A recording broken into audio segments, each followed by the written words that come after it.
transmit, yeah, you need a license, yeah. In most situations,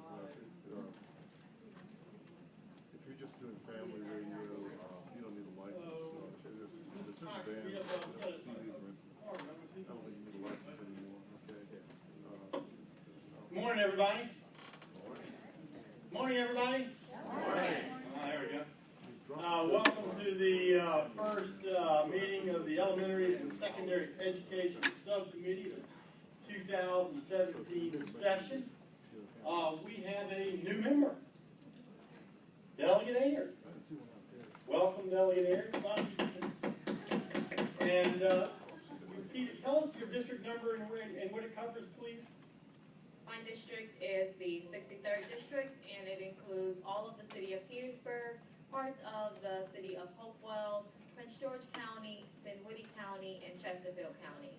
Thank you. You have a lot of math. Yeah, it's Roslyn. Yeah, Masherie used to work with Roslyn, and Roslyn went over to the other body. Okay, is there anything else anybody needs to say or do before we let Susan give us an update? Okay, so please pay attention. All of you all have the track, the K-12 track. Susan is going to talk about the governor's budget amendments. And then as Delegate Cox talked about in the higher ed subcommittee, not today, but we're going to want everybody's input on what they think about this track. There's a lot of small stuff in it, a couple of big line item numbers in it, but that's Susan's going to inform us today about the governor's budget amendments, and then over the next week or so, we're going to want to get everybody's input on the track. All right, anybody else have anything else before we let Susan take over? Ms. Hogue. Thank you, Mr. Chairman. The floor is yours. Good morning. Thank you very much. Welcome. Awesome.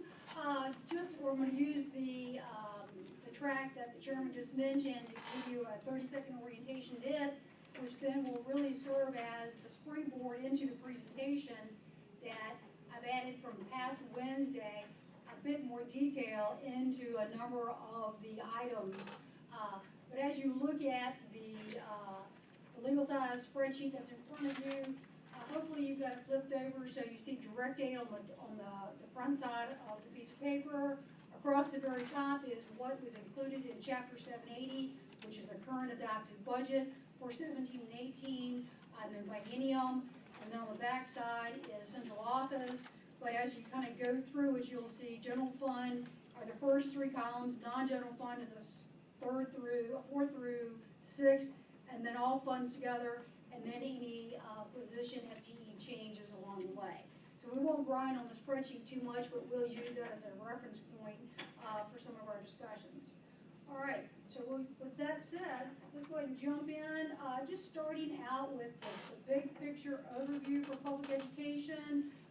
It did not realize, and I think the chairman last week mentioned, didn't realize any budget reductions that many of the other agencies had to realize for that 5 and 7.5% exercise that was imposed early on in the process.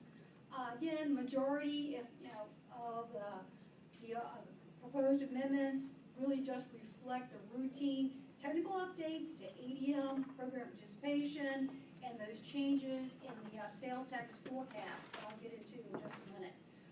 There's also, of course, the amendments reflect additional non-general fund revenues from both the lottery and the literary fund, and to offset some general fund revenues. And those fund swaps, just as a reminder, they do not impact school divisions in any way because it's all fungible to them at some point in time. Slide 2 is the big picture again for the proposed biennial budget for direct aid. Total of $11.7 billion, general fund, $3.3 billion non-general fund, which again, of course, includes lottery, literary, and photo dollars. I'll break it down there for you by each of the 2 years. Big in the middle bullet there, general fund biennial budget. There's a net decrease of about $273 million.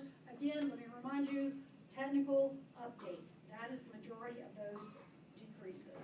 So no cuts. Non-general fund budget net increase of $105 million. Again, from lottery, literary, and there's some driver's ed revenue dollars I'll get into in just a minute. And then I'll break down for you in terms Just as sort of a reference point for you there on slide 3, I broke down each of the revenue sources.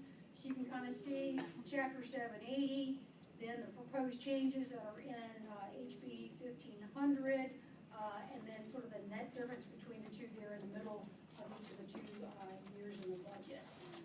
Again, we get down to the net changes in FY17 of $89 million and FY18 about $78 million. No changes. I'm going to just keep plowing through until somebody stops me, just so we can kind of get through it all this morning. And Susan, remind everybody how much we increased K-12 spending in 780 in 17 and 18, please. Excellent question. Thank you, Mr. Chairman. Just shy of $900 million. Shy of $900 million, which is just about 9.6% increase from Chapter 665, which is what y'all bench against, went through re-benchmarking. 780 gave you that almost $1 billion adjustment, $900 million over the biennium. So real significant funding. Again, still the largest agency within the general fund budget. We're just shy by 30%. Over the 2 years, you're talking about $900 million, that's just round numbers, $450 million a year. And here we're talking about revenue sources reducing that by about $80 million a year. So that's the big picture. Thank you, Mr. Chairman. Excellent point. All right then. Again, slide 4. Turning to the details now of those technical updates I've mentioned.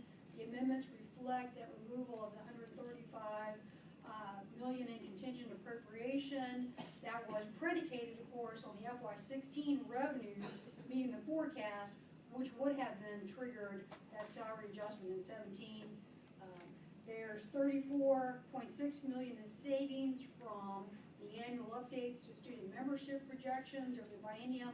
It really just reflects, membership is still growing, it's just growing at a much slower pace relative to what is in Chapter 780. We're about right now, about 0.2, 1/5 of 1%, or 20 basis points, as the chairman likes to say, of growth right now. So it's almost relatively flat. We've got about 1.2 million students in Virginia right now. So. And Susan, I can't resist the temptation. The DOE gave me the numbers over the last week with respect to the Education Improvement Scholarship Tax Credit Program. The 15-16 numbers, I don't have what they carried forward, but in 15-16 we saved $11.2 million in ADM funding. So that you can see that's a big chunk of 17 and 18. You carry it forward. So yes, Ms. Deli-Land. Whose bill was that? I don't know. It's like Bill Stanley's over in the Senate. Tall guy. As I said, I couldn't resist the temptation to point that out. All right, Susan. All right, fair enough.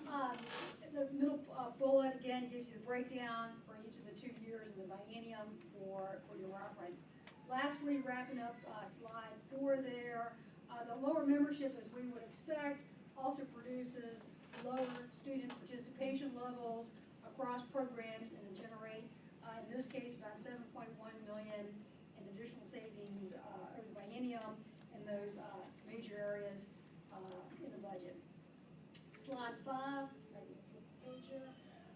for sales tax related updates, proposed actions there are 3 sales tax forecast updates, May, October, December, along with in FY18 a shift, reallocation of school-age population, and when we do that we have to redistribute how sales tax is provided to the school divisions. Those net 4 actions created a savings of about $38.1 million over the biennium. And I've listed out there for you at the bottom of the slide the total impact for just sales tax revenues. You see Chapter 780 there, just shy of $1.4 billion again in 17, a little over 1.4 in 18. There are the summarized proposed sales tax forecast changes, which over the biennium had a savings of about $91 million drop in sales tax collections. And in turn, we have to backfill the state's share of educational costs because of the lost sales tax revenues. And that was a $51 million expense that you see almost right there in the middle of the table. net funding impact is a $40 million savings over the biennium. And then we have the revised sales tax numbers at the bottom of the table. Slide 6, just for the number geeks like myself, is a reference for you of each of those 3 forecast changes in grinding detail. And for those that are not number geeks, I'm just going to say that that's there for those your reference, and we're going to move on. But that's how we got to the numbers. Slide 7, technical updates to lottery revenues and lottery funded program accounts. Collectively, the lottery changes totaled $51.9 million in the first year and about $5.5 million in the second year. Revised lottery revenue totaled $608 million in the first year and $546 million in the second year. And again, those sub-bullets there break down for you the actions that we had across the lottery account, lottery revenues. At the bottom, just as a point of reference again, those additional new lottery dollars are, along with, we free up general fund dollars, because we sort of do a supplanting exercise to take advantage of the additional lottery revenues. Other technical updates, we picked up $3.1 million from increase in special revenues that are dedicated and earmarked for student driver's education courses as over the biennium, and that's due to the final rollout of DMV. They had changed the driver license renewal process from a 5 to an 8-year rollout, and now we're at the end of that process, so our revenues are picking back up again, and that's how we get the $3 million. And we've offset it with some general fund savings in the process.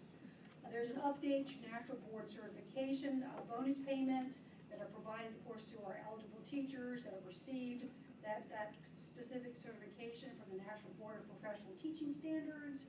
And that reflects savings of the $1.7 million. They've given you some detail there in the middle of the slide. 57 teachers are going to receive an initial first-year bonus of $5,000 this year, along with just short of 1,900 teachers that are going to receive that $2,500 bonus for the duration of the certification, which it's an additional 9 years. FY18, same type of information that's listed out there for you.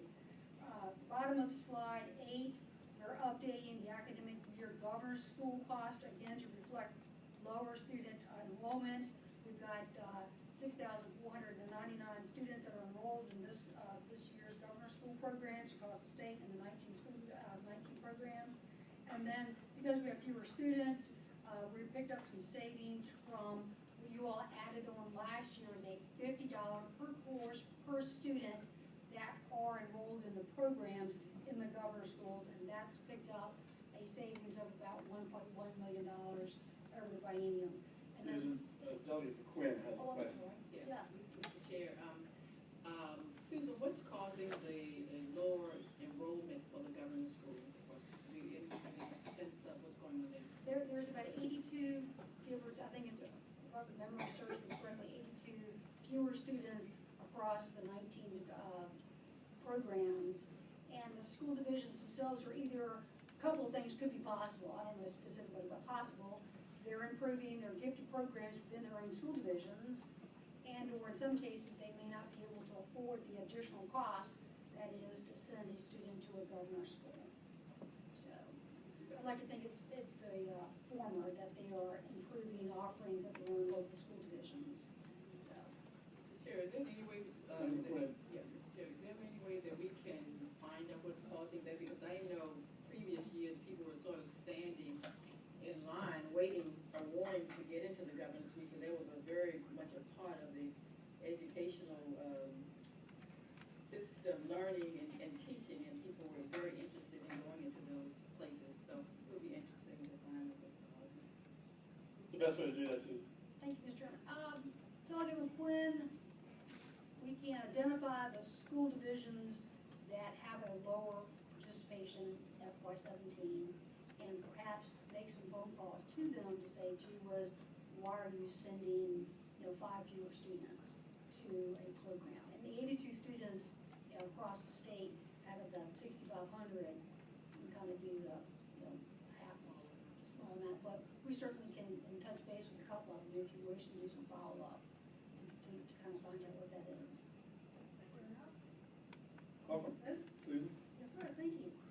Alrighty then, slide 9, I always like, as everybody knows me, numbers and tables, gives you a rounded out snapshot, perspective on all the technical changes, and you can see again, overall, general fund, technical changes, there's a pickup savings of that $277 million for the Buckingham, of which, we just rolled through all of them, but it's nice to have it on a table for reference, so it's in there for you. And Susan and I have gone over every one of these technical adjustments, and, one of the questions is, do we agree they're technical? Susan and I have gone down them ourselves, and we are in agreement that they're technical, but if anybody wants to disagree with us, we're certainly open to that. So just heads up. All right, Susan? And these do not reflect any policy changes in terms of, gee, what is in the adopted budget? What are the policies that you all have adopted? And then applying them to now circumstances and numbers across the state. This is now, with those policies applied, how it impacts our funding and the responsibilities of the General Assembly. So that's, The technical changes are mainly driven by changes in student population and then changes in revenues. I mean, so how that flows through our statement, just on a formulaic basis. So that's. and of course, the largest one, again, which I'll touch on in just a minute, on the next slide, actually, I'll go and jump to, is the 2% reverse, that salary adjustment. That, on the front end, when you all adopted the budget last year, we wanted to say that it was certainly predicated on and contingent on the revenue performance. And we sort of knew that early on, really in May, as we were wrapping up the fiscal year, that it was not looking good. So that was, going forward, it was unfortunate, but that's the way it was. All right, slide 10 then, proposed policy changes. We're stepping into those now. Amendments provide $55 million in the second year, and it's the equivalent to the state share of a 1.5% bonus that's calculated and based on the funded SOQ instructional and support positions, along with the same instructional support positions for the academic year governor school folks. And it does not, the budget does not include any language at all that there's a requirement for a school superintendent to certify and verify that if they, once you receive the state funds, that you really are going to give your employees any salary adjustment at all. It's just, here's the money, and you go through the language in the budget, it's, item 139, paragraph 40, it doesn't say anything about you shall do this if you take our money.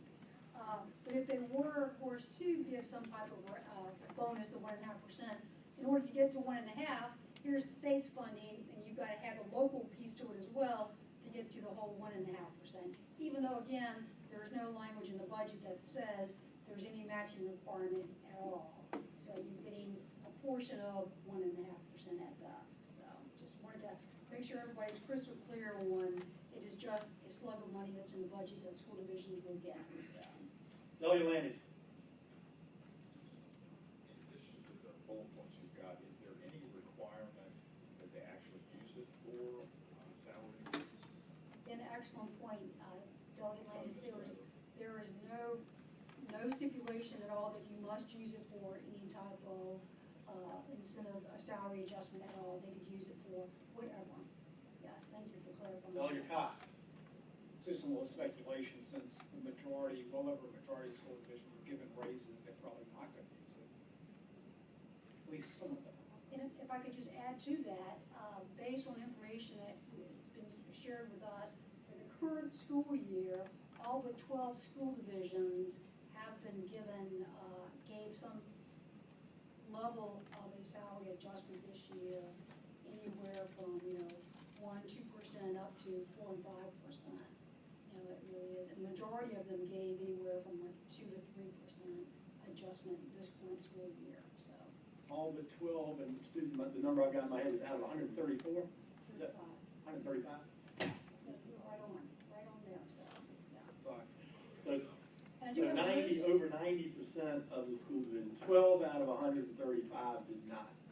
So 122 did, 123. And that was what they reported into the department back in, as they adopted their budgets this past year in the May, June timeframe for the upcoming school year, 16, 17 school year, 17, 18 school year, 16, 17 school year. Delegate, who's that? Delegate Landis. Can you get us a list of the 12 that haven't? Absolutely. I actually have it right up there, but I will share it with the subcommittee. Absolutely.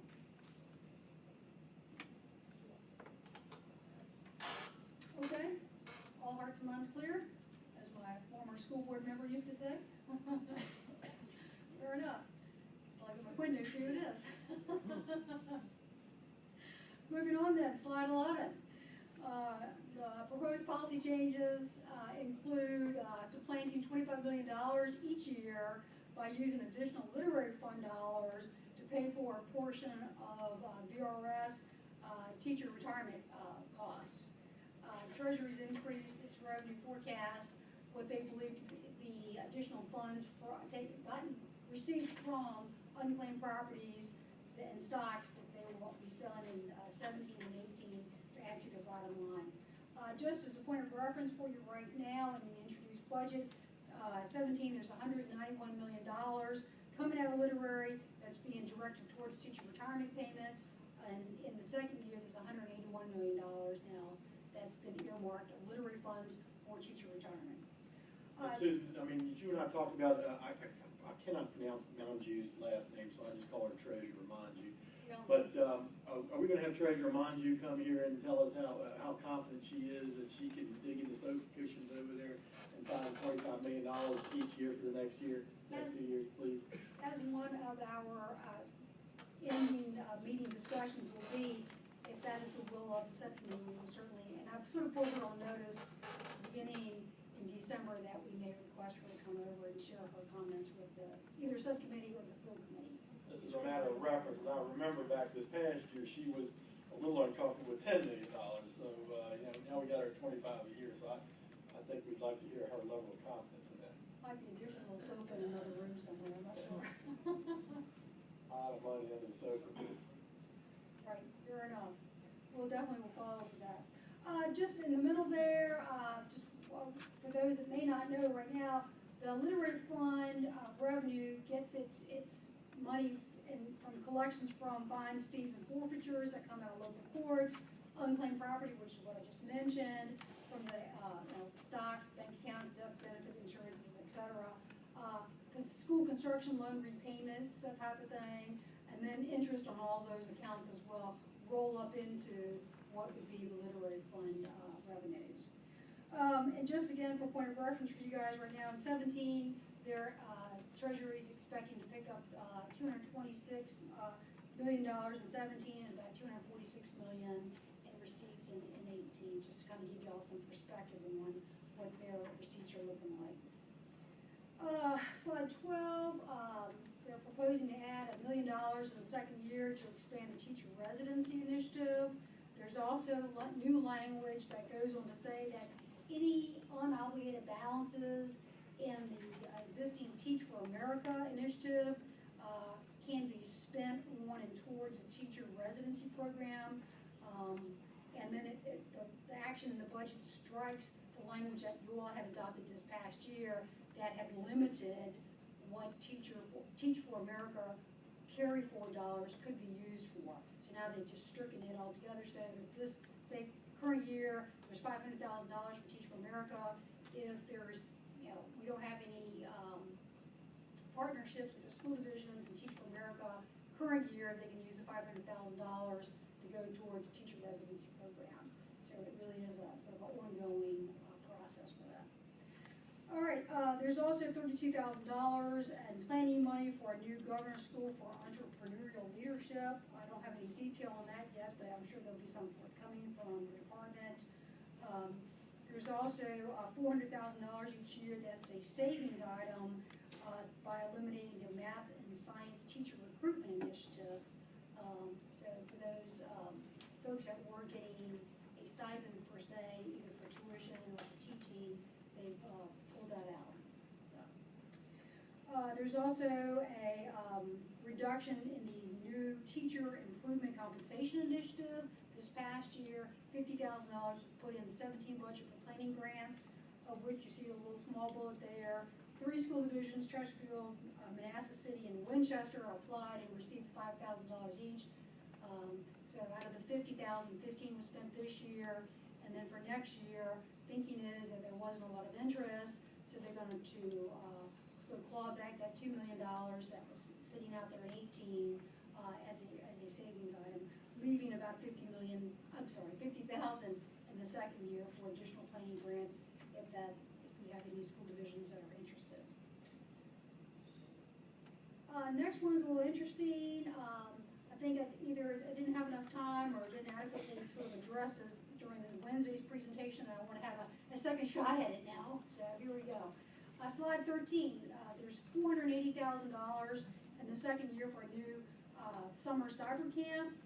A little bit of background, during the FY16, $2 million out of the $7.1 million that is budgeted for the targeted extended year and year-round grants was redirected to pay for a summer cyber camp during FY16 school, summer of FY 2016.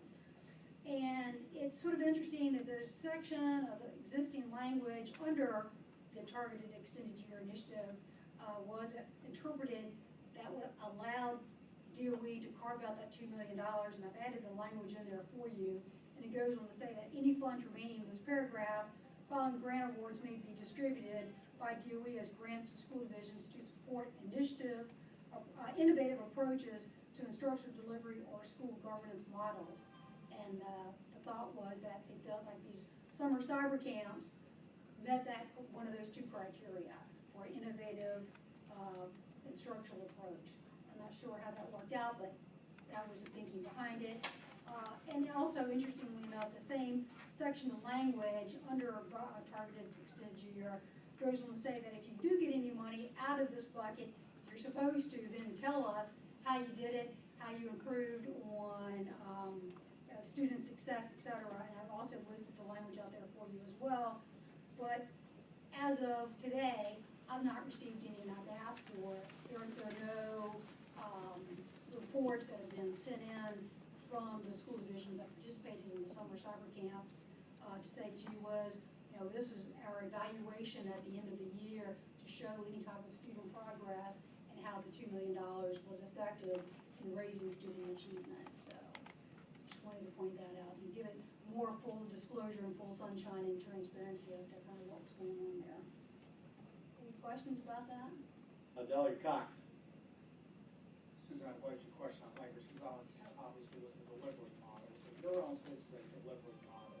Cyber camps is a specific program, so that clearly is not what we intended. That's about the broadest interpretation you can come up with. I found it interesting. So I just wanted to make sure that we had a chance to address it in a broader, discussion this morning. So thank you for that opportunity. Last bullet then, wrapping up slide 13, add some language in under the special education endorsement program that increases grant award opportunities from 450 to 600 and lowers required course hours from 6 down to 3. And really that hopefully will give interested teachers, etc., the opportunity to take more courses and to cover the full cost of what those classes are out there, so they can improve their endorsements under special education, which is a good thing. Slide 14, introduced budget recognized. Again, interesting concept. Budget recognizes the revised funding methodology for project graduation and reflects changes to the funding distributions to the school divisions. The initiative was sort of put out by the General Assembly back in 2003, and through the course of time, funds have been distributed using an application-based process. But now, from a couple of superintendent memos that came out this past summer, DOE has changed the methodology to a formula-based methodology. So they're redistributing that $2 $2.8 million from application to formula-based. FY17 introduced budget reflects a one-time 50% hold harmless allocation that was based on actual project graduation funds that the divisions had received back in 2015, FY15 rather.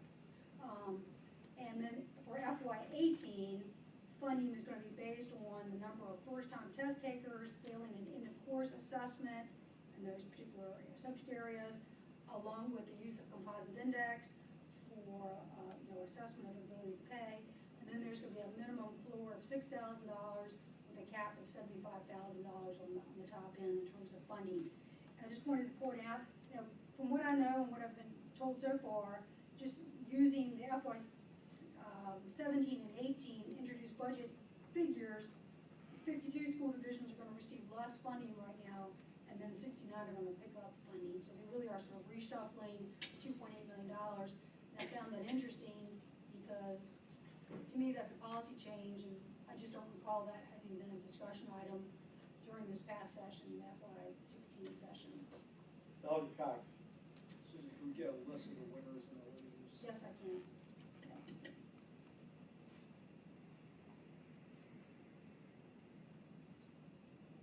And that is already in place right now, so.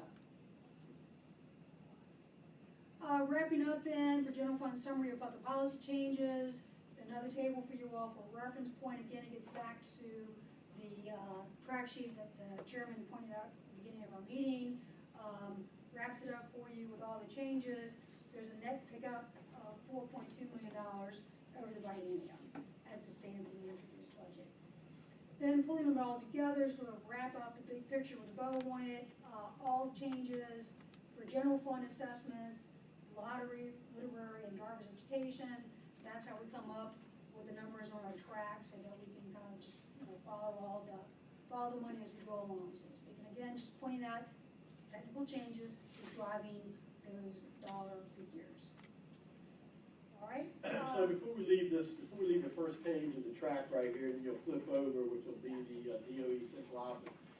As Susan said, most of the changes are technical, but there is one big policy issue in here. It's the biggest number in here that we all need to focus on, and that's the 1.5% bonus. So everybody needs to be thinking about how they feel about that. That is I think the biggest decision we have to make. How we feel about that approach, 1.5% bonus.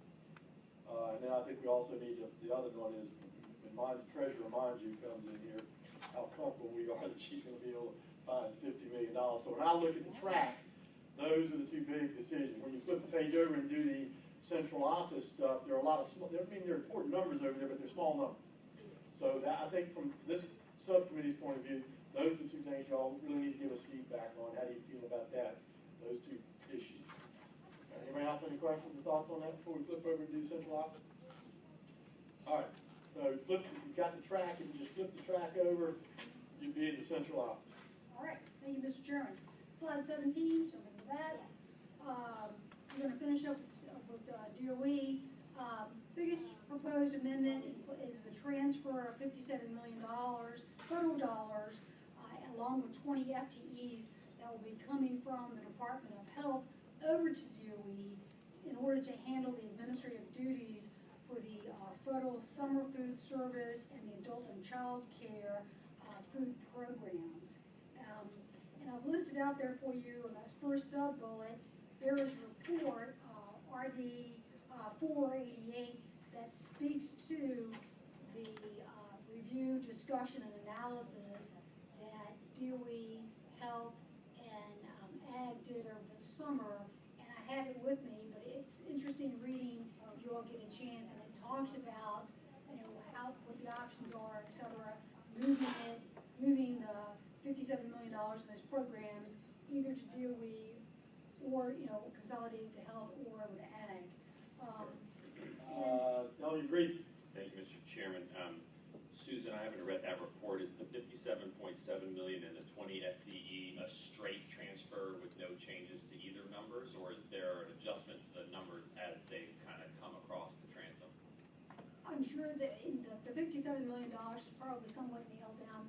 it's sort of the positions that's gonna get a little sticky, because it's my understanding that some of those positions have dual roles right now, and that they'll have to be sort of disentangled and figure out, what fraction or portion should be the 20 FTEs that will go over, and then what do you do with the rest of those FTEs? So it's not as cut and dry, perhaps, as it, may appear on the surface, so. Thank you, Mr. Chairman. The option that is in the introduced budget, as I've made reference for in the middle of the slide here, is alternative option 3 that's listed in the report. And it goes on to say, under option 3, that it's going to require some changes in the Code of Virginia, along with an agreement with the USDA in order to make that transition over from health over to DOE. They didn't go and say, I didn't pull up the code sections yet, but we can do some more deeper diving in that. Susan, in my lifelong quest to be a good imitator rather than a risky originator, what are other states doing? Are they handling this through their Department of Education? Are they doing it elsewhere? And do we have is there a consensus around the country or something that's working that's the best way to do this? Interestingly enough, some states do have it all consolidated, but they kind of started out that way, and for us, it's going to be that migration and the shift over on the administrative side of the world that, I'm trying to figure out what value would be added to the bottom line, because the services won't change per se, and the programs aren't going to change per se. It's just Department of Health, my understanding, Department of Health will no longer do it, and DOE will be doing it, and they'll be sort of broadening their responsibilities to reach out in order to do these programs. Is that the model around the country? Is that the way most people are doing it under the Department of Education? Some of us, not, I don't know if it's a majority, but I do know that some states are doing it that way. But for us, because it would be more money involved in making the transition over and no real net gain to it, We don't have anybody here from the Department of Education. Surprised. Anybody hi? No? I don't see anybody. I would think it would just be important, maybe to hear from them, that they're comfortable with this or not comfortable with it, what we need to do. Delegate Reese. Thank you, Mr. Chairman. As you would have expected in your businesses, if you've got a couple departments handling one issue and then another department handling a similar issue and a third department handling a similar issue, you might consolidate all those and potentially find some efficiencies in handling those. We're not seeing any efficiencies fall out to the bottom, so there must be some other driver that is causing them to consolidate. Would love to, A, either hear about the efficiencies and therefore cost savings, or B, hear about the efficiencies, i.e. providing better service at lower risk. So something's got to happen to make this make sense. Thank you, Chairman. So I think we probably ought to get the health people over here and the education people over here and tell it, like Delegate Reese, and make the case for why this is the right thing to do. Preferably, we're going to be good imitators rather than risky originators. And I'm like Delegate Reese, if we're not going to save any money, and it's not going to be more efficient, why are we taking a risk? And just at the very bottom there, the report does also go on to say that there is going to be a financial impact to make this migration over. There's a contract right now for the, I hope I'm going to pronounce it somewhat right, CODAR software that is used to track food programs, federal food programs. That will have to be shifted over. There's, of course, moving, relocation, blah, blah, blah, for new office and equipment costs. And then just, there's a potential, again, as I mentioned earlier, about a reevaluation of the staff levels and the salaries that are going along with it to make those adjustments as well, so. So are those all netted out of that 57 million? No, because the report didn't actually put any dollar amounts to those, we're just mentioning them as, because it's option 3, alternative option 3, so it wasn't even the first top 1 or top 2, it was an alternative to, some of their other thinking is. Those sound like they'd have to be funded through the general fund, not the feds aren't going to fund that. I'm not an expert on that particular federal program, but. We got a little work to do. Yeah, definitely. All right then, moving on, there's $1.6 million in the second year to increase, there's a statewide rollout of the instructional improvement system that was previously, for those of us that have been around for a little bit, it was called the Educational Information Management System for school divisions to access and use. And there's, just to let you know, second year with the additional funding, the revised cost of that system is $4.5 million.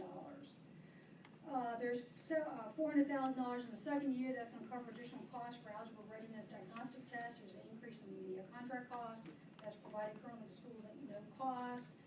So now the revised second year contract cost, as I understand, is about just over $620,000. And then just as sort of a reference point for you all, right now we have just about $13 million each year that school divisions receive for algebra readiness, additional remediation time for students that need additional instruction time for algebra readiness. All right, now I've listed there in the sub-bullet for you what the funding is based on for that $13 million, which I won't go over, it's for your reference. And then there's $500,000 in the second year to continue that pilot initiative that we put in the budget as a new item this past session for student growth model that provides some personalized instructional and academic planning for students. So this will be a continuation, the same level of funding at $500,000. Slide 19 is just reflects the October savings plan that have totaled at $763,000 that you see in home for FY17, of which majority of it, $734,000, was continued over in FY18. Again, as saving strategies under the Department of Education. The last couple of bullets there's Melanie agrees. Certainly don't want to spend time debating 7 line items for $700,000 for this meeting, but I would bring to the attention, those are some of the priorities of our members in the budgeting process last year, and just keep that in mind as we're thinking through. Thank you, Mr. Chairman. There's going to be some pushback in other ones. Some people might not agree with those reductions. That's what Doug agrees to say. Fair enough. There's $150,000 savings in the second year. That was part of the report card design expansion. They all added in last year. They're taking it out. There's a proposed elimination of 4 new FTEs out of the 8 that you all have given them this past year. That saves about $454,000 in the second year. And then there's a use of some federal funds in the second year to pay for, again, 2 out of those 8 positions that they're now going to fund backfill with federal dollars. So that's kind of, again, it with a little more detail wrapped around it. Just want to wrap up by saying, on, of course, our appropriations webpage, there is a complete document with all of the governor's budget amendments in it that hopefully you all have a copy of. I think Carla also sent you an electronic copy of it. I'm going to take the moment and do a little self-promo. In the back, if you haven't already seen it, there are Appendix A and B that has lists out all of the school division distributions. It's under Appendix A and Appendix B. It's very useful so our school divisions will know how much money, how the introduced budget is impacting their particular school division. Those tables will show you what they are. We also have in the back of in appendix tables of our presentation, all of, again, the programs and how the amendments have impacted each one of the programs for SOQ, incentive categorical, and the lottery programs is listed out for you. I'm just going to flip through them right quick. And then lastly, all the supplemental programs that are in the budget that are also in addition to what we have in indirect aid, which is about $28 million each year, $29 million each year. So again, a good point of reference for everyone to have, and there they all are. There's a $29 million in the second year. And then lastly, I just put in, it's sort of interesting just to make sure everyone knows, history of poor pupil amounts. We always sort of have a question about that from time to time. Majority of the columns there are the actuals from the adopted budgets, and I've rolled it out for you for the last 10 plus years. And obviously 09 was the high mark right before the recession hit us all, crippling everyone's budgets and revenues. We had a general fund per pupil amount of $46.91. Now as we move forward, I want to point out the last 2 columns for 17 and 18 that are to the left of the red line. Those 2 years exceed that benchmark, that high water mark from 9, we surpass it in 18 in the adopted budget. And then as we, even in FY, the adopted, going from the adopted budget to the introduced budget, FY18 again remains above what that benchmark was. So I thought that's just good information to have too, because I think you all would hear a lot about per pupil amounts of money. This has not been adjusted for inflation, I will say that, full disclosure, but it is just right off the top, flat out the per pupil amounts. So good to have as a reference point. So with that being said, Mr. Chairman, we'll wrap up that in terms of the presentation, the introduced budget, and then I think we want to look forward to what we want to do for it's a short session, as everybody knows, so we're already running the mock through with a hair on fire. And the other sheet of paper that's in front of you right now is the list of the remaining potential subcommittee meeting times that we have before us. Next week, I would like to propose that if we have any bills before the subcommittee, they get reviewed January 24th. And then along with budget amendments, as we all know, they are out on everyone's desk right now during the course of the day for final review. We'll make any adjustments tonight to your budget amendment requests as members to the introduced budget. We'll make those changes tonight. They'll go live tomorrow midday for out on the web for everyone to look at. And then they will come before each of the respective subcommittees for making their individual cases to the subcommittees in terms of why they're asking for what they're asking for. We'd like to do that, if possible, next Tuesday morning, and get everybody lined up for that. And then if there are any presentations that you all would like to have before the subcommittee, the chairman's already mentioned having Treasury come over and talk to us about literary fund. There are a number of reports that you all had asked for this past session. I mentioned the one already for the food service, for the transfer and consolidation of food programs. And I've listed 6 of them at the bottom of the page there. Average teacher salary survey, governance school, funding formula review, joint contracting, incentivizing and encouraging school divisions to partner together to help form some regional consortiums to hopefully lower their local costs. We've got project discovery. You all put in some language last year asking for some metrics to be used for project discovery. Saying, gee whiz, how is this program helping our students out? We have some information back on that. Required local efforts, always kind of nice to see. State money is this, but local money is this. And then it gives you a perspective on that. And then lastly, the other initiative that's relatively new still, breakfast after the bell. There was language adding and asking for reports and feedback from the school divisions that participate in that. So you do have some opportunities out there to learn a little bit more, but our time is short, so I wanted to ask for some feedback and with the chairman's permission that we kind of just check the pulse of everyone. And if not this morning, then let me know and let the chairman know however he wants to do it, so we can kind of move through again, continuing at lightning speed for the session. So, just to put a little emphasis on that, the House budget is going to be reported out 2 weeks from this coming summer. February 5th. So, as Susan said, it's a short time frame. So, if anybody has any feedback on the track or the issues, the time is now to let Susan and me know, and then we'll communicate that to our budget chairman, vice chairman of our budget conference. He's all sitting down here. So if you're strongly about anything in the track, please let us know.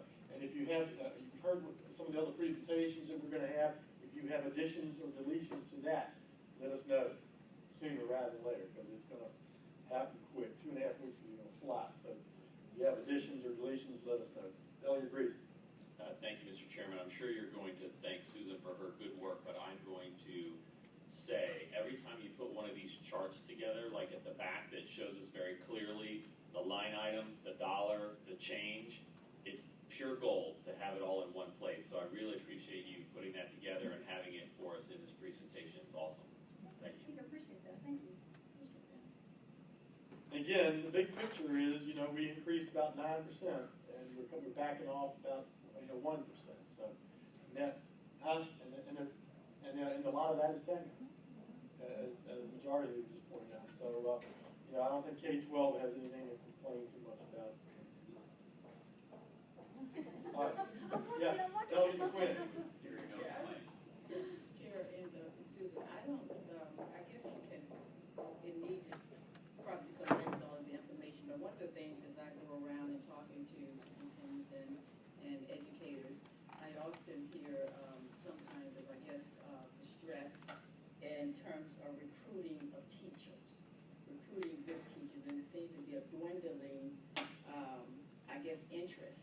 in teaching. And so it certainly seemed to be something that I think we need to get ahead of. And it would be good to know how are we addressing it. I've seen some things about money for recruitment, I've seen some things other, but, how are we getting ahead of this thing that's going to, it keeps dwindling seemingly every year? The interest. Yeah, Susan?